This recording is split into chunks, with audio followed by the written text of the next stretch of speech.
Okay, this is my custom twin hammers. Owned it for a few months now. Every time that something breaks, I try and upgrade it to the point where it is unbreakable. In saying so, one of the first things that broke on this was the upper control links. So I made up my own little aluminium ones there, put some little rubber bushes in between them to stop too much play and rattling around, and that fixed it up quite nicely.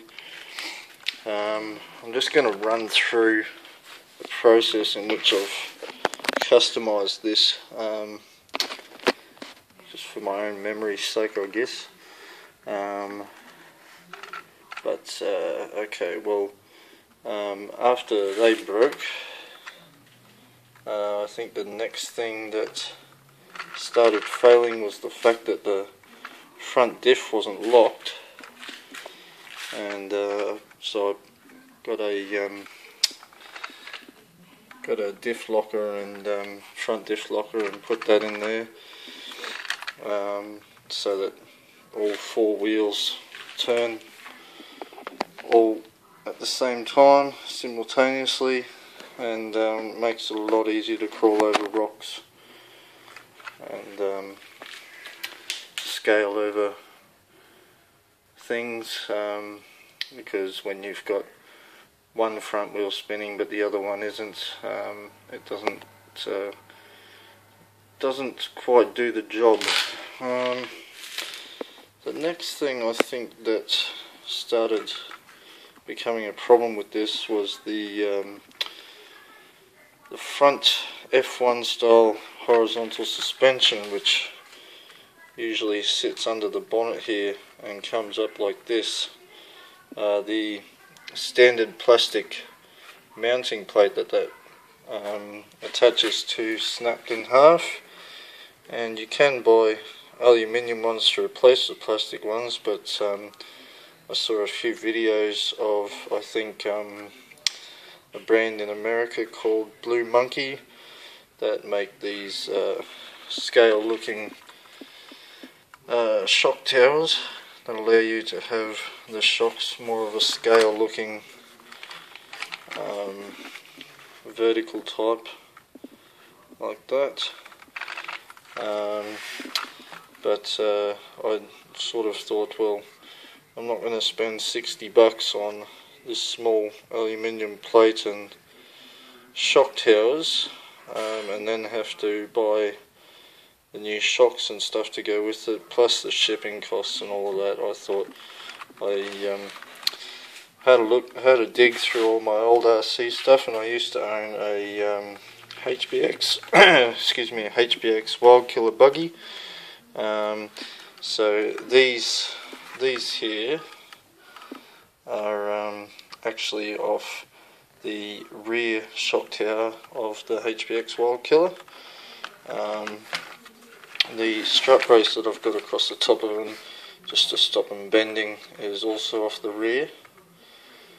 So that's where the rear shocks were mounted to on the HBX Wild Killer. And then, what did I do after that? After that, I think I just upgraded the battery. I've got a Turnigy 4.2 milliamp 2-cell LiPo. That gives me a hell of a lot more run time. I also got the 2200 3-cell LiPo, which gives me not as much run time, but it makes the car a hell of a lot quicker. In saying that, at the same time I upgraded the brushed standard engine and ESC for a brushless fuse 3300 kV brushless engine, and then I mounted a fan on top of the ESC that it came with it. So that was a dynamite fuse combo. that I bought for around about $150. So yeah, as you can plainly see, I've painted all the body panels. Well, the side panels are the only stock ones that are left on it. I've painted all the body panels black. The roof and the bonnet, I didn't like the standard roof and bonnet that it came with. To put lights in the standard bonnet, I knew that they would constantly be getting smashed because they were sitting right up the front. Every time that I ran into something that smashed the lights. And again with the roof buckets, very quickly they were getting worn down from rolling over and stuff like that. They were only very thin plastic, so got rid of the standard roof and bonnet panel and made up my own out of 3mm black acrylic. The bonnet is also 3mm acrylic, which I just heated up and bent to the shape of the original bonnet, and I cut it to the shape and arrowed the edges and made it all nice and smooth. And after that I grabbed an axial light bucket kit. It's the part number for the kit is AX80045, and it comes with 7 different types of light buckets.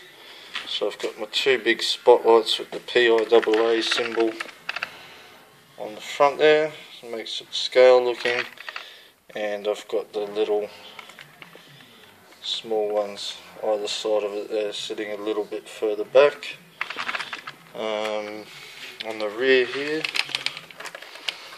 I've got tail light panel, same light bucket kit came with these lights, and I just put some black plastic in behind that roll bar system there, and mounted these sort of oblong light buckets in there, and they sit quite nicely on that angle.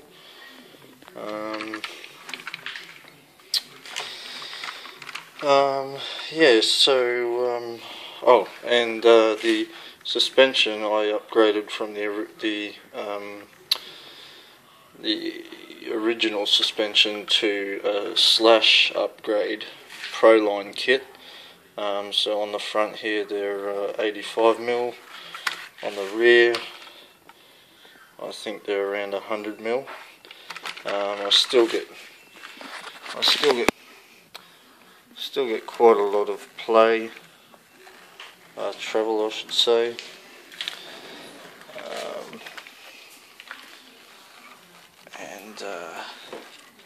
Yeah, it suits me quite nicely. On the rears you still get quite a lot of travel in the rears there, even with the strengthened control arms and the shocks being slightly shorter. I still get quite a lot of travel in the rears like that. So yeah. So I think that's it when it comes to the modifications. I don't know if I mentioned it, but to mount these strut towers I had to make up my own aluminium plate. It sits in there, and eventually I'll be storing my battery inside there, so that I can then carry my spare tyre inside here, and make it sit down quite low rather than having it sit on this back bolt like they come out stock with. That's not only do I not like the look of it sitting there, but it also, when you're climbing up rocks and stuff, it limits the amount of travel that you can get. In saying that, I'll just quickly show you this light bucket kit, or this light kit that I've got. So I've got 4 white lights on the front, as I said, 2 red tail lights on the back. I've mounted my power switch to the car behind the driver's seat here. I'll just flick that on, and the little button, I'm not sure if you can see it there, but on there is for the lights, and that's mounted directly in the middle of the steering wheel. And if I just push it once, on come the lights. I'll just turn this light off so you can get the full effect of it. There we go. So they're quite bright there, and if I push that button a few times, because of this light kit that I got, it has a few different functions. We can go from that to flashing quite fast there, flashing slow, that whole police sort of siren look,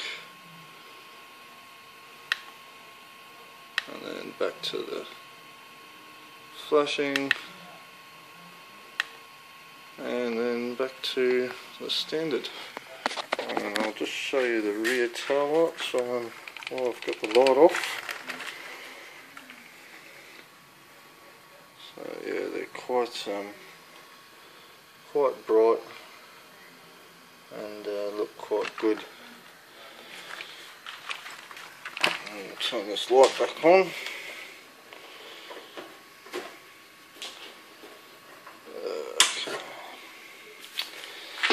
Okay, so yeah, as you can see,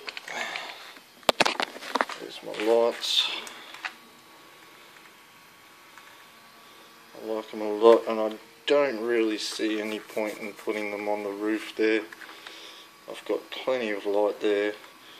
They're all nicely protected beneath this strut brace.